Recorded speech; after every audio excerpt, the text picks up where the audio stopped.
Purgatory is a hunting ground. Written by Matthew Laverty, 96.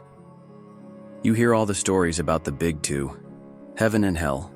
Either you're a sinner and are ready to go down to the fiery abyss to suffer, or you float to the clouds ready for eternal salvation. What if I told you that it's all a lie? There's one place I never want to end up again. One place where the souls who have something they left behind, those who are missing something, purgatory. Yeah, I went there myself before I was brought back to life. Let me tell you now, everything you have been told is all a lie. There is no salvation waiting for you, only pain, fear, and the void. Let me go back so you can understand what horrors you will see. What's waiting for you when you go there. Depression is a hell of a thing, being 23 and having nothing to live for. No job, no family, no friends. You can get the picture. I didn't see any end as a full bottle of sleeping pills rested beside me. Staring down at the eviction notice to the crappy one-bedroom apartment, the first pill slipped down my throat, followed by another and another until there was nothing left, and I looked down at an empty bottle. Laying down on the mattress I called a bed. By now it had several dents where the springs poked into every nook of my back. I waited, begging to leave this world. That's when the pain came in. The intense pain sizzling into my stomach, wrenching in pain, my head ringing out as I became dizzy. The whole room spun until I was floating in this intense darkness. No sight or sound, just this endless void of black. I opened my eyes as I looked over an endless forest, trees shooting high into the sky. An eerie mist hung low against the trunks of the darkened trees. It was daytime as I could tell, but everything looked so gray. There was no color there, as if all emotion and heat was sucked from this place. The ground felt hard, as if frozen in time, not a sound nor signs of life, just endless rows of trees. The air was as stale as you would think, as if just stagnant, nothing pushing or pulling it to flow. "Hello?" I called out, but my voice sounded very echoey, as if I was talking in a deep cave. The noise bouncing off every tree trunk and ringing back to me in the silence. Not knowing what to do. I just started walking. As I did, even my footsteps did not make a noise. It was just silent. After what felt like hours of walking, it had felt like I walked in an endless circle. My head started to spin as disorientation took over.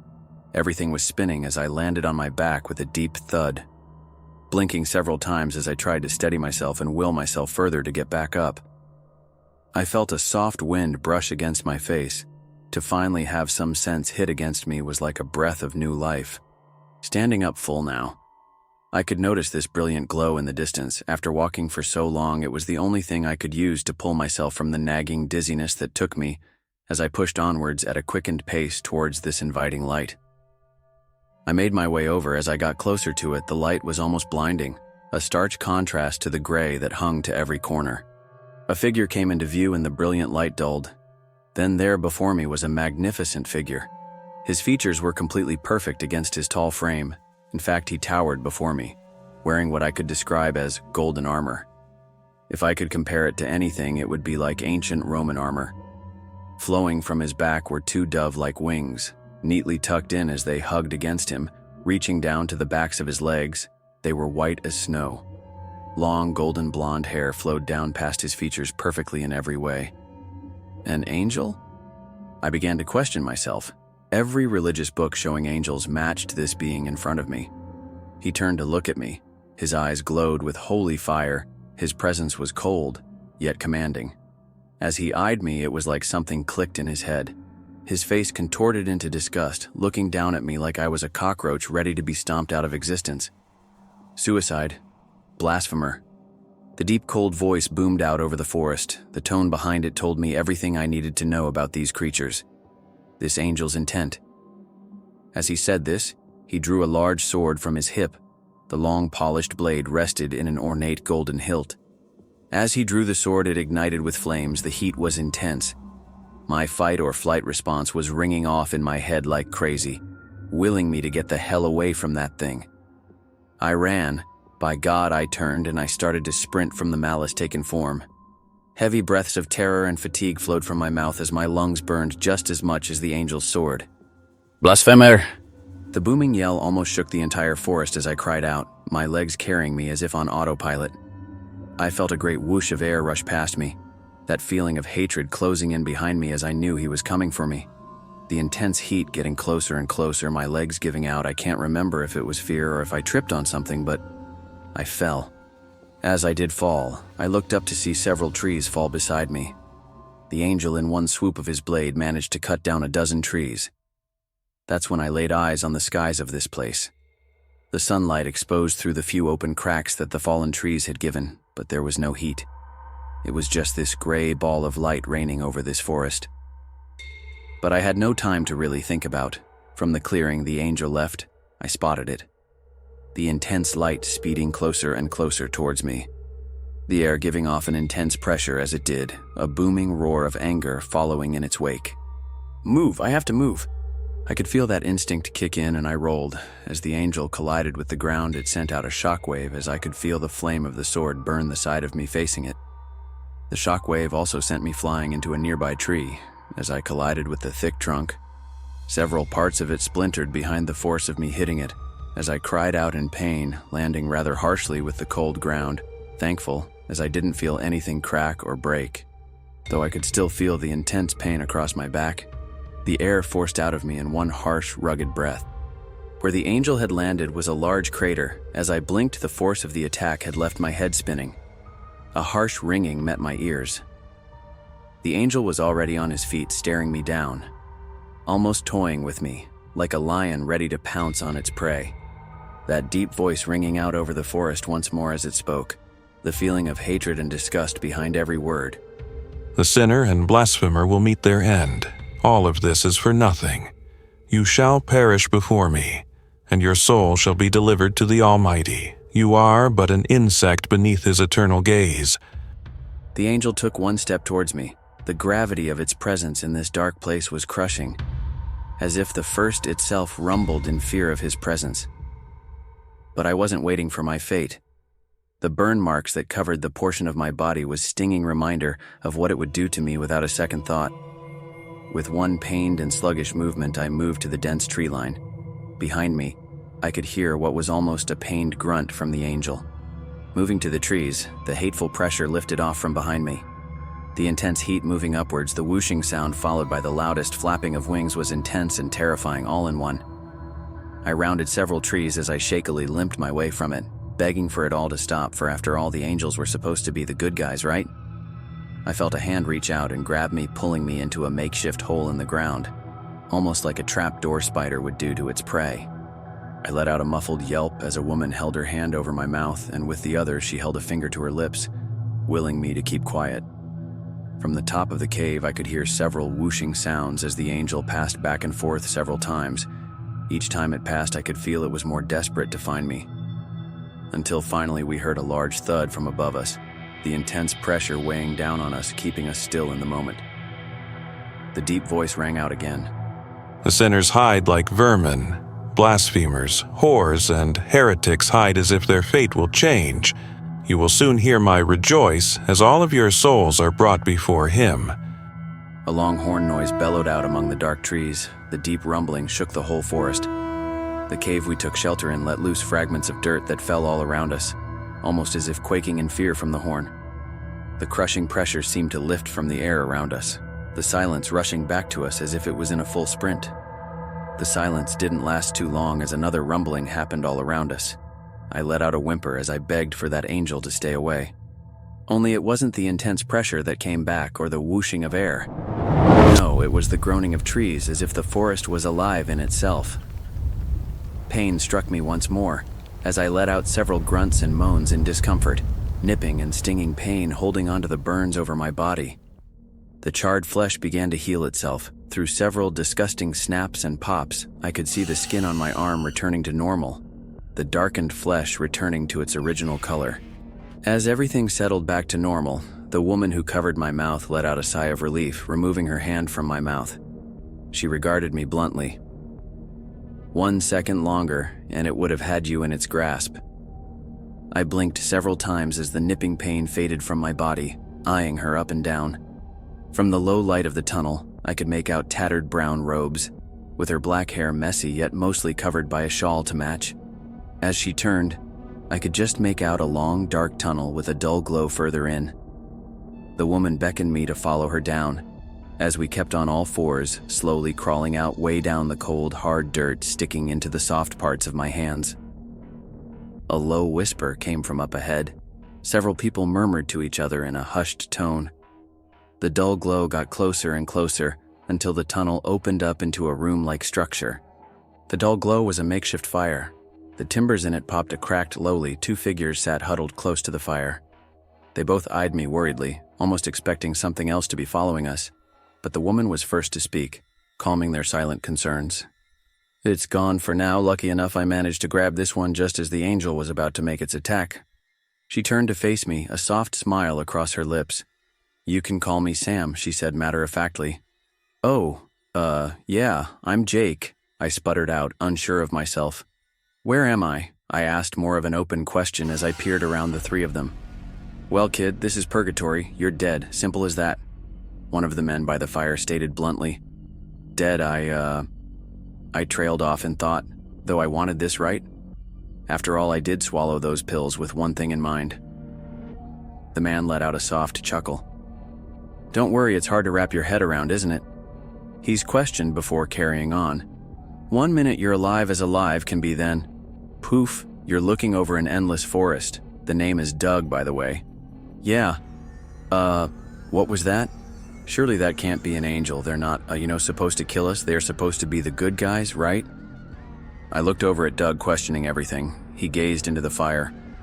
The look on his face gave it away. He was trying to find a way to let me down softly. Finally, he let out a deep sigh, his gaze returning to me as my questions hung in the air.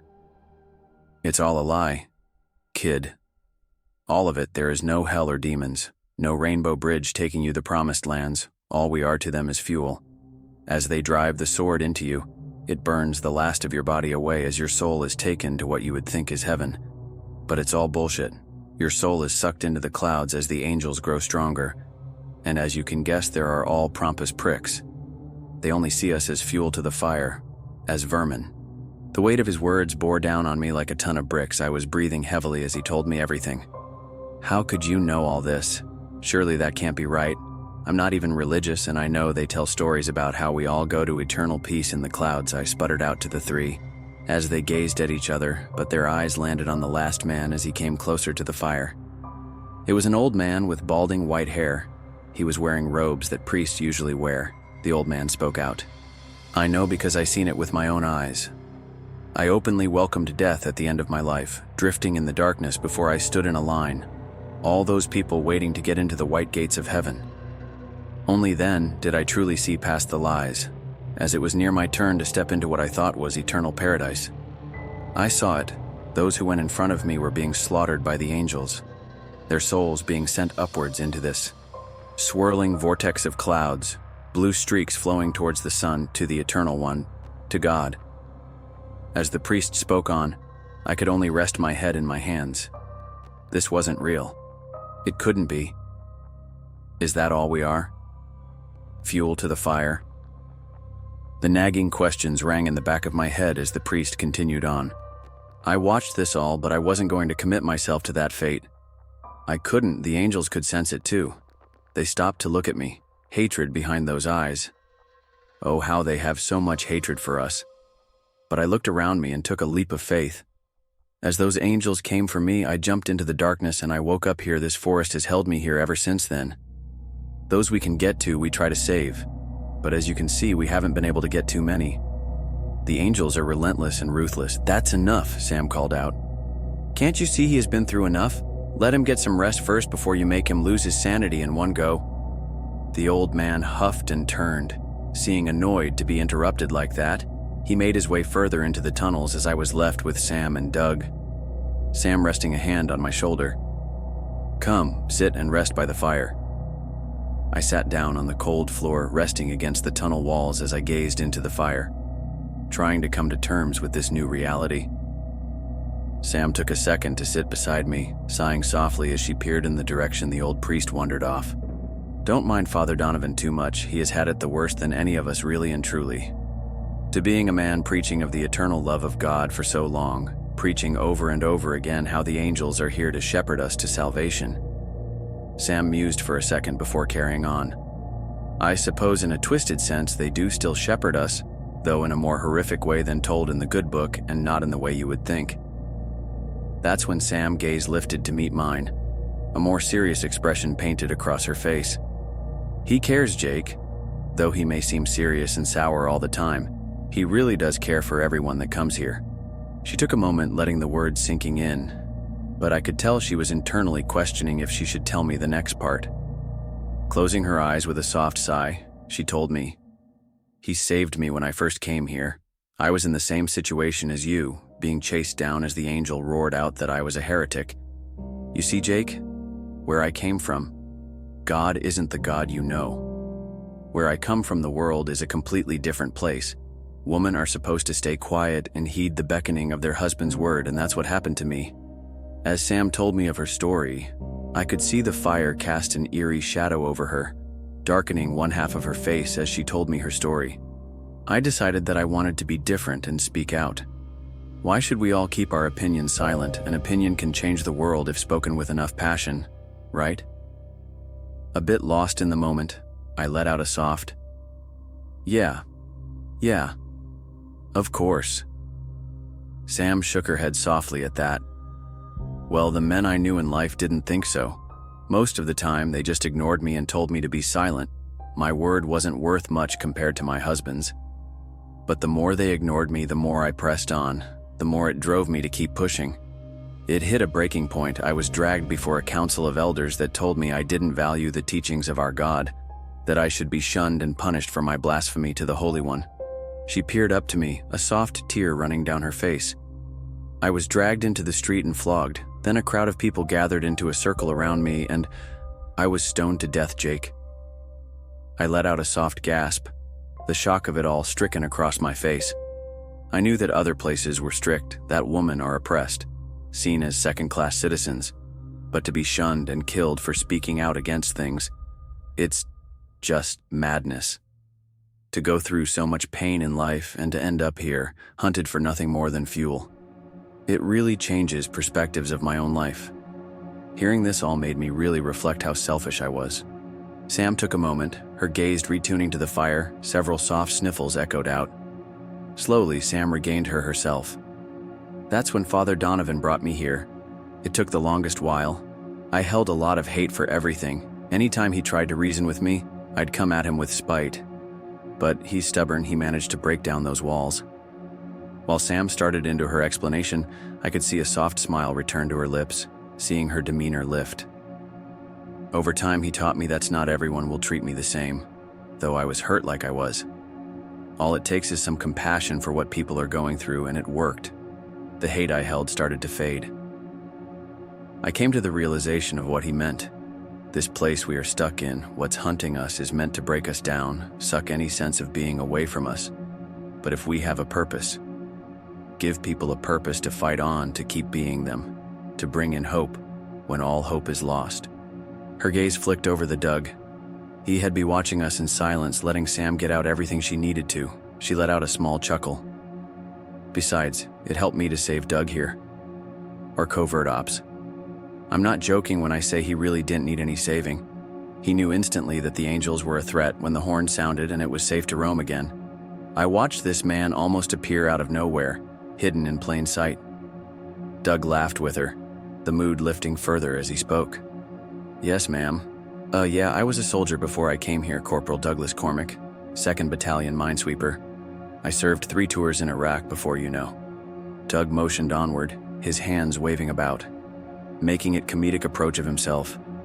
I thought to myself that he must have been in some firefight to end up here. But he explained further, his tone becoming serious as he did. Landmine. He paused for a moment. We were out on patrol that day, sweeping through one of those barren fields with the sun beating down on our backs. All it took was one wrong step, and I heard a click and a loud boom. Next thing I knew, I came to in here.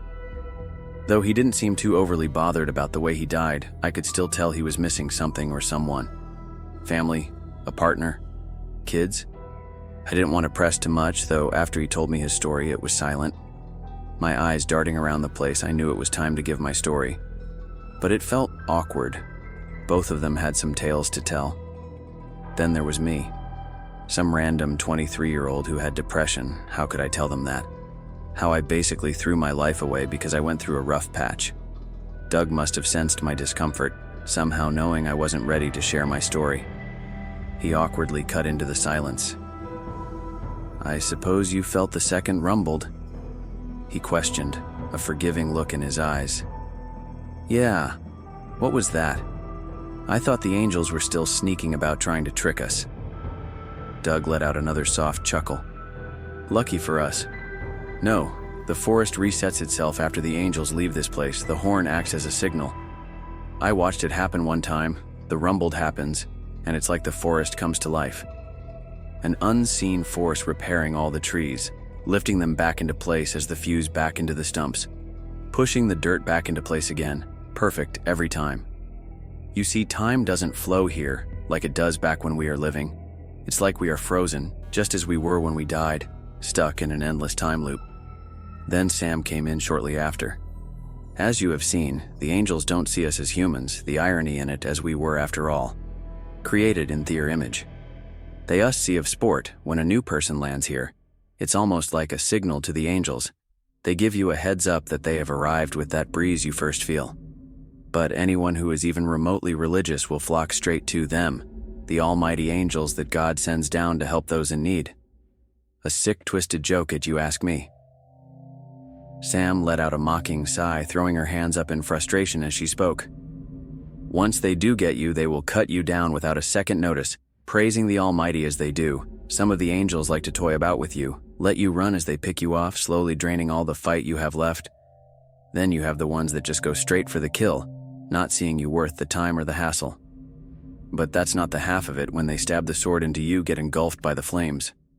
Almost as they are purging your soul from your body, and this massive beam of light comes down to take your soul up the clouds above." Sam stopped, clearly affected about the image. I had no idea how long they had been here, how many people they had seen this happen to. Bringing her knees to her chest, taking a leftover stick from the pile of firewood they had left, eyeing it softly. "It's a cruel joke, really. Any damage they inflict on us heals when they leave. They must not see any joy chasing down already injured prey." She said this while staring into the fire, poking softly at some embers with the stick she had picked up. Her eyes said it all. The pain she felt after the people they try to save are cut down and toyed with. Though the silence didn't last for long, as we sat there resting.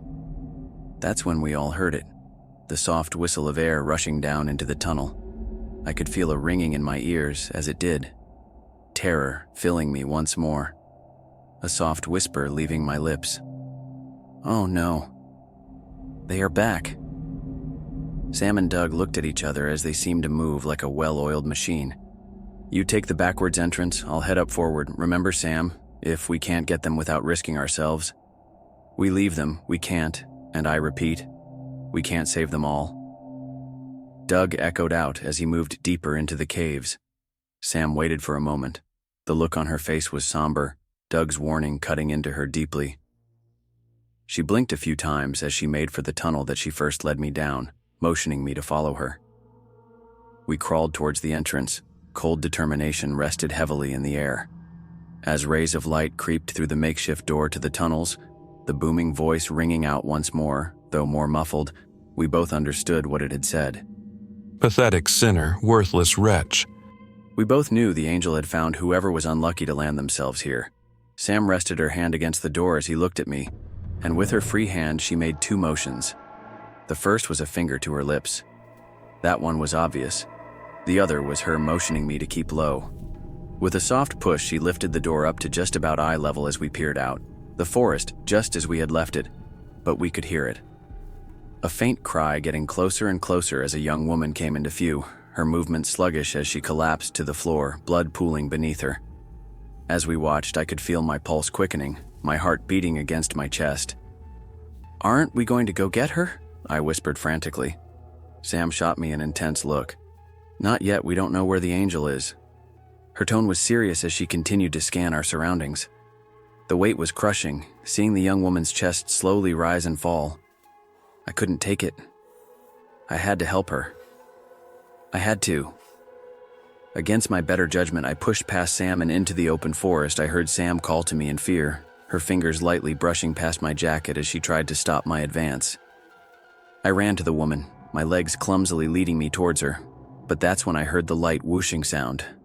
I hadn't even made it halfway when the angel landed before her, its golden gaze fixed to the woman. I think she knew what was coming for her. As I watched the angel loom over her, I stood frozen in fear before I saw it, a weakened hand stretched outwards, clawing into the hardened dirt as the woman attempted to pull herself away. To me, this all seemed in slow motion, my hands coming up to my mouth as I watched on. A small trail of blood was left behind the woman as she maybe got 3 feet away from the angel. I saw the flaming sword lift up as the angel raised his blade, proclaiming loudly, "Look unto me, O highest one. Another sinner comes to you. I rejoice to know the claimed fuel your eternal being." As the angel finished, he swung his blade down harshly, impaling the woman in the back as she screamed out in pain, her upper body arching upwards as it reacted with the force of the blow. The flames of the sword seemed to meld to her body as her flesh was engulfed in eternal flames. A beam of light boomed through the trees. The angel stood up and extended his arms outwards, seeming to bask in the light. As I watched the ordeal, I noticed a blue orb coming from the woman's burning husk, being wisped upwards into the brilliant light. Not long after it did, the light left, another boom signaling its departure. The angel reached down to collect its weapon, the flames dancing across the blade as it took a deep breath, as if it had sensed me watching it. The angel's head suddenly snapped to meet my gaze, the look of hatred burning behind those eyes.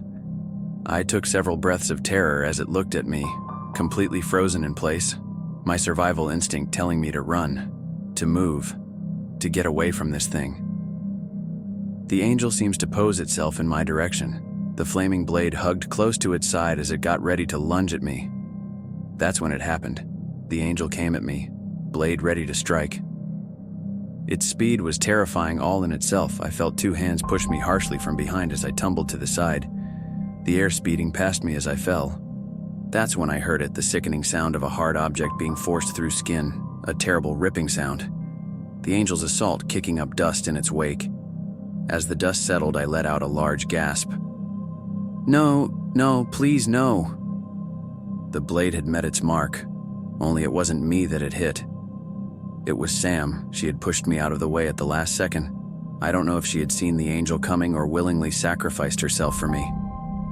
I didn't get the chance to ask. Sam let out several pain grunts as the blade was embedded in her stomach, the flames engulfing her entirely.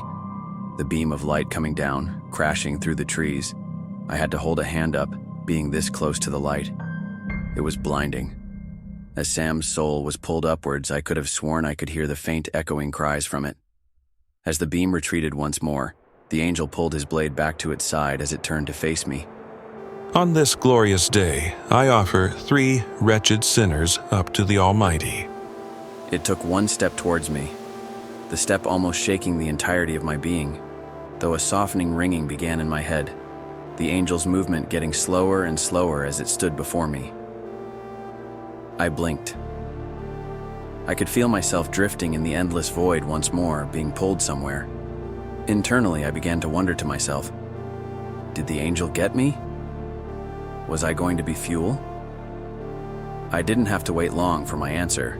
In the distance, I could hear muffled talking as people worked frantically. As it came closer and closer, I could finally make out what they were saying. I have a heartbeat. Quick, keep working on him. I blinked. I woke violently, my head ringing harshly as I started wrenching. A mixture of black water and bile flowed from my mouth as it coated the bed and the people in front of me, the last bit of contents leaving my stomach as the doctors worked all around me. What was this? Where am I? Over the next few days, I learned that when I had drifted into the void, my body had reacted to the large intake of pills and went into a seizure, making quite the racket through the paper-thin walls. My next-door neighbor had came to see what the commotion was, ringing an ambulance when she seen me frothing at the mouth. Thank God for noisy neighbors, huh? The doctors kept around-the-clock checks on me. Getting placed on suicide watch was a pain. Get this. I was clinically dead for 20 minutes. I guess Doug was right when he said time didn't move right. Doug? I wonder if he's still in there trying to keep away from the angels. I wonder if he managed to save any more people. For 3 weeks, I was kept in the hospital, committed to the mental health ward for observation. They are really not messing about in those rooms, everything put in place so people couldn't hurt themselves. Mostly everything is slanted and smooth, water taps, places to hang your clothes. Hell, even the mirrors are made from a reflective plastic. A physiatrist was assigned to me, had seen her 3 times a week. I did try and explain myself to her, tell her and the doctors what was really put there. But who's going to believe the suicidal 23-year-old? The psychiatrist said the same thing over and over again. Well, Jake, I know you are convinced on what you saw, how these angels are truly evil and we are nothing but fuel to this higher purpose. But your body went through a great amount of stress. The big influx of pills would have altered your mental state. I knew where she was going, that this was all in my head and none of this never happened. For a while, I almost believed her too. But no, I refused to believe that it was all in my head. That place was too real. The pain and terror was too real. It would be an insult to Sam, Doug, and Father Donovan. In fact, to all those that have been sacrificed there. So, I shut up and agreed with the doctors, let them believe I was ready to go back into society. Nothing like a run-in with divine beings hunting you down, hell-bent on engulfing you with eternal flames. Really does help cure depression and give you a new lease on life. But that's why I'm here now, writing to you all. Maybe one of you will believe me. Maybe you will heed my warning when I tell you this. Purgatory is really the hunting ground for angels.